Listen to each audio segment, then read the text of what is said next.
اللهم صل محمد صلی اللہ علیہ وسلم صلی اللہ علیہ وسلم۔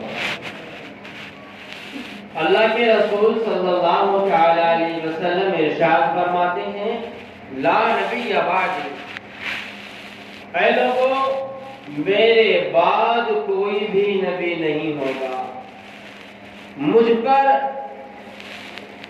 نبوت ختم کر دی گئی ہے، میں آخری نبی ہوں اور میرے بعد کوئی بھی نبی نہیں ہونے والا، اور اگر میرے بعد کوئی نبی ہوتا بھی اولاً تو ہوگا نہیں، اور اگر ہوتا بھی تو وہ عمر بن خطاب ہوتا۔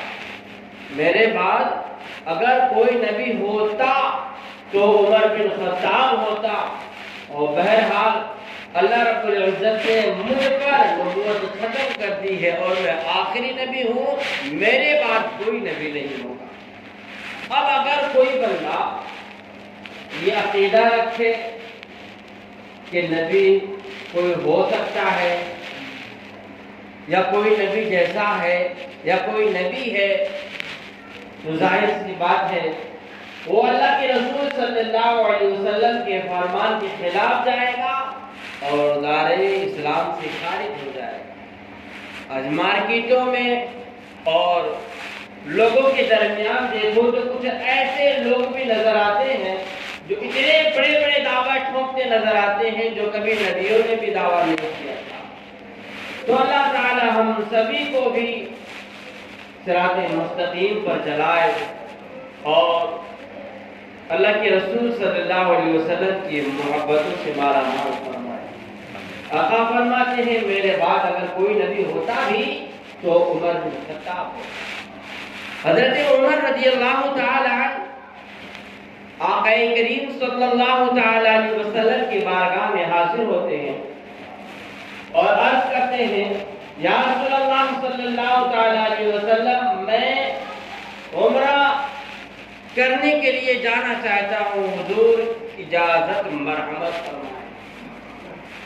تو آقا کریم صلی اللہ تعالی علیہ وسلم نے حضرت عمر بن خطاب رضی اللہ تعالی عنہ کو اجازت عطا فرما دی اور کہا اے عمر جاؤ، ضرور کہ ضرور جاؤ، اور اے عمر تم کو کسی چیز سے نہیں روکا جاتا ہے، تم جاتے ہو تو جاؤ، لیکن اے میرے بھائی عمر جب تم وہاں پہنچنا تو اپنی دعاؤں میں مجھے بھی یاد رکھنا، میرے لیے بھی دعائیں کرنا۔ حضور کہہ رہے ہیں، کسے کہہ رہے ہیں؟ حضرت عمر بن خطاب کو کہہ رہے ہیں۔ کیا کہہ رہے ہیں؟ اے میرے بھائی عمر اپنی دعاؤں میں مجھے بھی یاد رکھنا اور میرے لیے بھی دعائیں کرنا۔ حضرت عمر بن خطاب رضی اللہ تعالی عنہ فرماتے ہیں کہ حضور علیہ السلام کا جب یہ فرمان میں نے سنا، حضور نے جب مجھے میرا اور اپنا بھائی کہا تو میں اتنا خوش ہوا مانو جیسے دنیا کی ساری خوشیاں سمیٹ کر میری جھولی میں رکھ دی گئی۔ میں بے حد خوش رہا اور فرماتے ہیں کہ جب بھی میں یہ سوچتا اور حضور کا یہ فرمان میرے ذہن میں آتا، میں خوشیوں سے بالکل بکھر جایا کرتا تھا۔ آقا کریم صلی اللہ علیہ وسلم نے حضرت عمر بن خطاب رضی اللہ تعالی عنہ کو اللہ تبارک و تعالیٰ سے مانگا ہے، باضابطہ بار بار سوال کر کے مانگا ہے، اے رب ذوالجلال عمر بن خطاب کو میرے حوالے کر دے، اے رب ذوالجلال عمر بن خطاب کو میری جھولی میں ڈال دے، عمر بن خطاب کے ذریعے اسلام کو عزت قوت اور بلندی عطا فرما۔ حضور علیہ السلام نے پورے شہر میں، شہر کیا پوری دنیا میں کہہ لو، حضور نے ایک مشن کے لیے حضرت عمر بن خطاب کو چنا۔ تو ظاہر سی بات ہے حضرت عمر بن خطاب کے اندر کچھ تو ایسا تھا جو ہم نہ دیکھ سکے۔ رسول کائنات صلی اللہ علیہ وسلم نے اپنی نبوت والی نگاہوں سے دیکھ لیا اور بارگاہ دعا فرمائی بار الہ عمر بن خطاب کے ذریعے اسلام کو غلبہ کی عطا فرمائی۔ تو جب حضور علیہ السلام نے حضرت عمر بن خطاب کو مانگا تو اللہ تعالیٰ نے حضرت عمر کو رسول کائنات کے چرنوں میں ڈال دیا۔ میرے عزیزو، اللہ کے رسول صلی اللہ علیہ وسلم فرماتے ہیں کہ عمر کی زبان پر اللہ تعالیٰ نے حق جاری کر دیا ہے۔ عمر کا دل جو ہے سچا ہے، عمر کی زبان سچی ہے، عمر کا پورا تن پاک و صاف ہے۔ عمر جو بھی کہتا سچ کہتا ہے، عمر جو بھی کرتا برحق کرتا ہے۔ عمر جو ہے مجھے بھی پیارا ہے اور اللہ رب العزت کو بھی پیارا ہے۔ میرے عزیز ساتھیوں، اسی فرمان کو حضرت ابو ذر غفاری رضی اللہ تعالیٰ عنہ اپنے ذہن میں رکھتے ہوئے ارشاد فرماتے ہیں کہ ایک دفعہ میں حضرت عمر بن خطاب رضی اللہ تعالیٰ عنہ کے پاس بیٹھا ہوا تھا کہ اتنے میں ایک نوجوان حضرت عمر بن خطاب رضی اللہ تعالیٰ عنہ کے پاس سے گزرا تو حضرت عمر فرماتے ہیں، اے ابو ذر غفاری، میں تم کو بتاؤں، یہ نوجوان جو ہے نا بڑا متقی اور پرہیزگار ہے۔ یہ نوجوان بہت ہی عبادت گزار ہے، یہ نوجوان بخشا بخشایا ہے۔ میرے عزیز ساتھیوں، جب حضرت ابو ذر غفاری رضی اللہ تعالی عنہ نے اس نوجوان کے تعلق سے حضرت عمر کی زبان سے سنا تو فوراً جگہ سے اٹھ گئے اور اس نوجوان کے پیچھے پیچھے چل دیے۔ وہ نوجوان چلتا جاتا اور حضرت ابو ذر غفاری پیچھے پیچھے چلتے جاتے۔ وہ نوجوان ایک جگہ ٹھہر گیا، آپ بھی اس کے پاس جا کر ٹھہر گئے اور کہتے ہیں، اے نوجوان، میں تجھ سے ایک چیز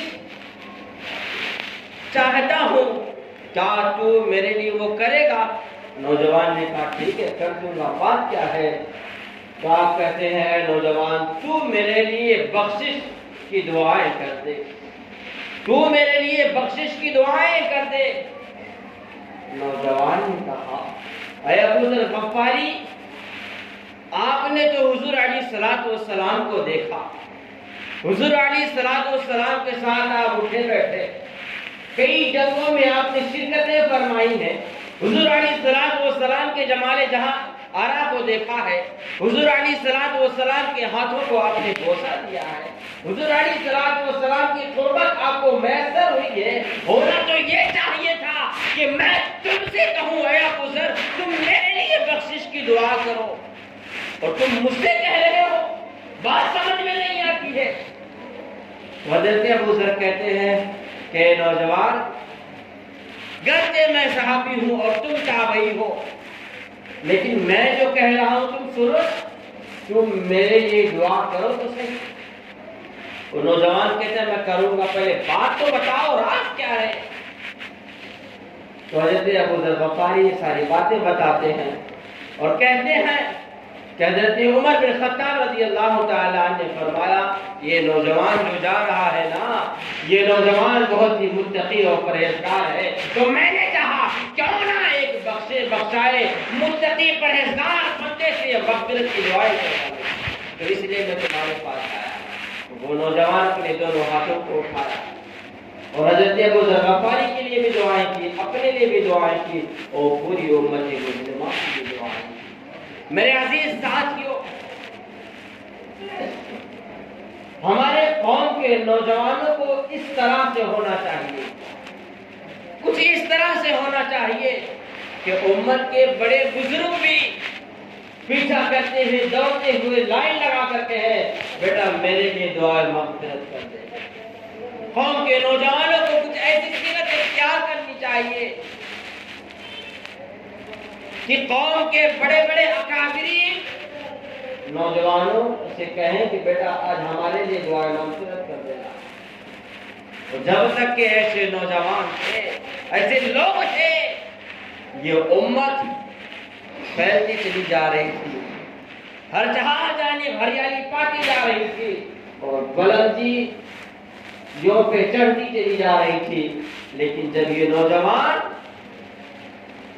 اپنے ہاتھوں سے تسبیح چھوڑے، اپنے ہاتھوں سے مصلی چھوڑے، اپنے پیشانیوں سے سجدوں کی طرف کو نکالے، جب یہ نوجوان اپنے سینے سے عشق مصطفیٰ اور نمازوں کی محبتوں کو نکالے، خوف خدا کو نکالے، یہ نوجوان بھی ذلیل ہو گئے اور امت مسلمہ جہاں بڑی تیزی سے بڑھ رہی تھی وہ بھی اپنی جگہ پر ٹھہرتی نظر آئی۔ میرے قوم کے نوجوانوں میں تم سے کہنا چاہوں گا کہ اللہ تبارک و تعالیٰ نے تمہیں جوانی اس لیے نہیں کی ہے کہ تم حقہ بازی کرو، عیاشیاں کرو، تم تباہی اور بربادی کا ذریعہ بنو، نہیں، تمہارے کاندھوں پر ایک انوکھی ذمہ داری ہے، ایک بہت بڑی ذمہ داری ہے، اور تم اسے پہچاننے کی کوششیں کرو، تم اسے نبھانے کی کوششیں کرو۔ جب تک کہ ہمارے نوجوان نیک صالح تھے ہم بلندی پر چڑھتے چلے جاتے تھے، اور جب سے ہمارے لوگوں نے بربادی والا راستہ اختیار کیا ہم تباہی اور بربادی کی جانب چڑھتے چلے جا رہے ہیں۔ میرے عزیز ساتھیوں، تو میں بات کر رہا تھا حضرت عمر بن خطاب رضی اللہ تعالیٰ عنہ کے تعلق سے۔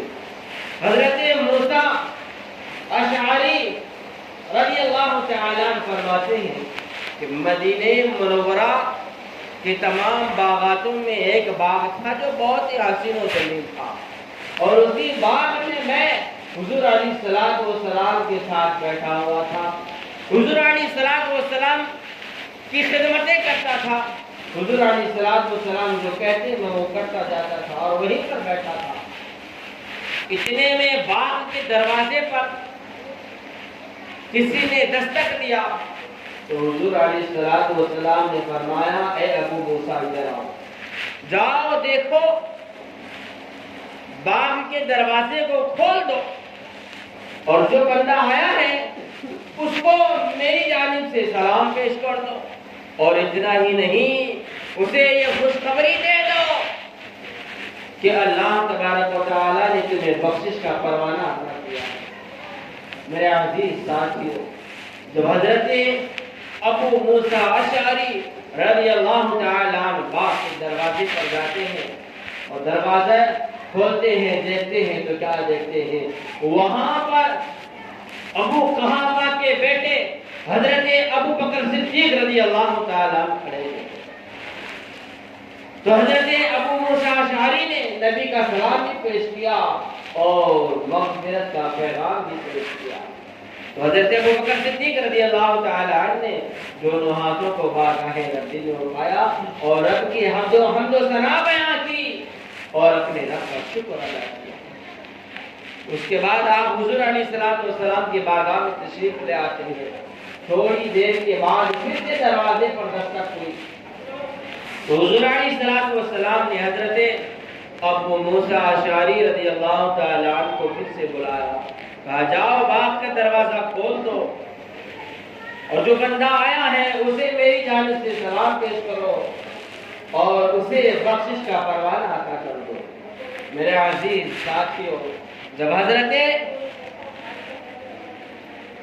ابو موسیٰ اشعری رحمت اللہ تعالیٰ علیہ دروازے پر پہنچتے ہیں تو کیا دیکھتے ہیں؟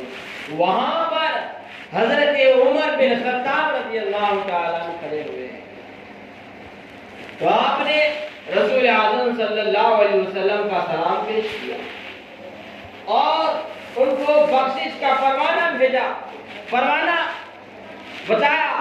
تو حضرت عمر بن خطاب رضی اللہ تعالیٰ عنہ نے اللہ تبارک و تعالیٰ کی حمد و ثنا بیان کی اور پھر رب کا شکر ادا کیا اور حضور علیہ السلام کی بارگاہ میں تشریف لاتے ہیں۔ تھوڑی دیر بعد پھر سے دروازے پر دستک ہوئی اور حضور علیہ السلام نے وہی باتیں کہہ کر بھیجا۔ تو وہاں پر جب پہنچے تو وہاں پر کوئی اور نہ تھا بلکہ حضرت عثمان ذوالنورین کھڑے ہوئے۔ میرے عزیز ساتھیوں، بتانے کا مقصد یہ ہے کہ حضرت عمر بن خطاب رضی اللہ تعالی عنہ کی ذات ایک ایسی ذات ہے جو زمانے میں بے مثل و مثال ہے۔ حضرت عمر بن خطاب رضی اللہ تعالی عنہ کی طرح نہ کوئی تھا، نہ کوئی ہے، اور نہ ہی کوئی ہو سکتا ہے۔ حضرت عمر بن خطاب رضی اللہ تعالی عنہ حضور علیہ السلام کے پاس موجود تھے۔ حضرت انس بن مالک رضی اللہ تعالی عنہ روایت کرتے ہیں کہ حضور علیہ السلام حضرت عمر، حضرت ابو بکر اور حضرت علی کو لے کر پہاڑ پر چڑھے، غالباً حضرت عثمان یا علی تھے، لے کر چڑھے تو پہاڑ ہلنے لگا۔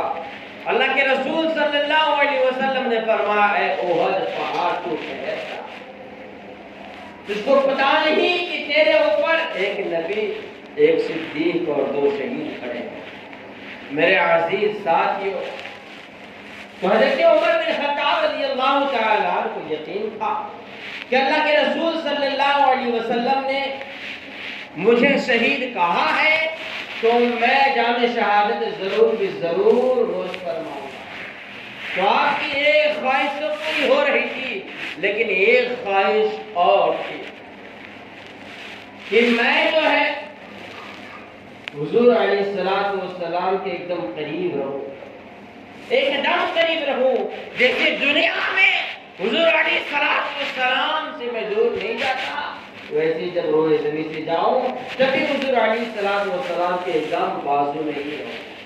اللہ کے رسول صلی اللہ علیہ وسلم نے آپ کی وہ آرزو بھی پوری فرما دی اور آپ کو اپنے بازو میں جگہ عطا فرمائی۔ میرے عزیز ساتھیوں، حضرت عمر بن خطاب رضی اللہ تعالی عنہ کا مقام کوئی معمولی مقام نہیں، بہت ہی اعلیٰ مقام ہے۔ حضرت عمر بن خطاب رضی اللہ تعالی عنہ لوگوں سے بڑی محبتیں فرماتے تھے اور آپ کا انصاف بڑا پیارا ہوا کرتا تھا۔ آپ کی بارگاہ میں ایک عورت آئی اور کہنے لگی، اے عمر مجھے انصاف چاہیے۔ کہا بات کیا ہے؟ کہا بات صرف اتنی ہے کہ میرا بیٹا مجھے بے حد ستاتا ہے، مجھے مارتا بھی ہے اور مجھے گھر سے بھگا دینے کی دھمکیاں بھی دیتا ہے، جبکہ میں اپنے بیٹے سے کوئی مطالبہ بھی نہیں کرتا۔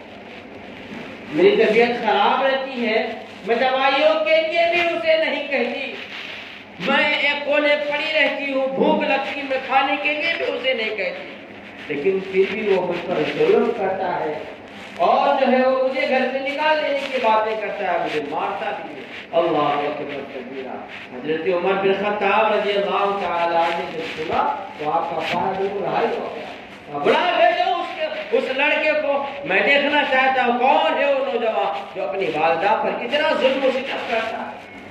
تو جب وہ نوجوان آیا تو آپ نے کچھ ایسا نہ کیا، نہ کوڑا لگوایا، نہ پھانسی دیا، نہ قتل کروایا، کچھ نہیں، بلکہ 2.5 سے 3 کلو کا ایک پتھر لیا اور اس پتھر کو نوجوان کے پیٹ سے چپکا کر باندھ دیا اور کہا جا، جب تک کہ تجھے احساس نہیں ہوگا کہ پیٹ میں 2.5-3 کلو کا پتھر کتنا تکلیف دیتا ہے، تب تک کہ تو میرے پاس ریٹرن آنا نہیں۔ میرے عزیز ساتھیوں، وہ نوجوان چلا جاتا ہے، اب یہاں پتھر بنا ہے، نہ کھانے جم رہا، نہ اٹھنے جم رہا، نہ بیٹھنے جم رہا ہے، بخار تک ہو گیا، تکلیفیں بڑھ گئی۔ وہ نوجوان روتا ہوا پھر سے آیا اور کہنے لگا کہ جی مجھے احساس ہے کہ وہ ماں جو 9 مہینے پیٹ میں رکھتی ہے اسے کتنی تکلیفیں ہوتی ہیں، میں نے احساس کیا ہے، تو لہذا مجھے بخش دیا جائے، میں دوبارہ کبھی بھی ظلم و ستم نہ کروں۔ میرے عزیز ساتھیوں، آپ کا انداز اتنا اچھا تھا کہ نوجوان سدھر بھی جاتا تھا اور نیک صالح بھی بن جاتا تھا اور اسے بھی سزا بھی مل جاتی۔ حضرت عمر بن خطاب رضی اللہ تعالیٰ عنہ کا دور بہت ہی پیارا اور بہت ہی میٹھا دور تھا۔ حضرت عمر بن خطاب رضی اللہ تعالیٰ عنہ پر آج لوگ انگلیاں اٹھاتے ہیں اور کہتے ہیں کہ انہوں نے حضرت علی کا حق مار لیا، بلکہ یہ غلط ہے، سراسر غلط ہے۔ حضرت علی نے آگے بڑھ کر خود حضرت عمر بن خطاب رضی اللہ تعالیٰ عنہ کو پسند فرمایا، اور حضرت علی آپ کے دربار کے ایک ذمہ دار ترین شخص تھے، اور حضرت علی نے کئی سال آپ کے پیچھے نمازیں ادا کی۔ میرے عزیز ساتھیوں، تو اب اگر کوئی بندہ حضرت عمر بن خطاب پر انگلیاں اٹھاتا ہے تو گویا وہ حضرت علی پر ہی انگلیاں اٹھاتا ہے، کیونکہ حضرت علی نے حضرت عمر بن خطاب کو دل سے قبول فرمایا۔ میرے عزیز ساتھیوں، یہ چند باتیں بطور تنبیہ میں نے حضرت عمر بن خطاب رضی اللہ تعالیٰ عنہ کے تعلق سے پیش کیا۔ مولا تعالیٰ ہم سبھی کو حضرت عمر بن خطاب رضی اللہ تعالیٰ عنہ کی فیض و برکات سے مالا مال فرمائے۔ حضرت عمر فرماتے ہیں کہ جو بندہ نمازوں میں کوتاہی کرے، اتنی کوتاہی کرے، یہ لگاتار اگر 3 نماز جمعہ چھوڑ دے تو وہ میری نگاہوں میں مسلمان نہیں ہے، وہ میری نگاہوں میں مسلمان نہیں ہے۔ اے لوگوں، اب سینے پہ ہاتھ رکھ کر اور اپنے آپ سے پوچھو، اگر ہم نمازیں چھوڑ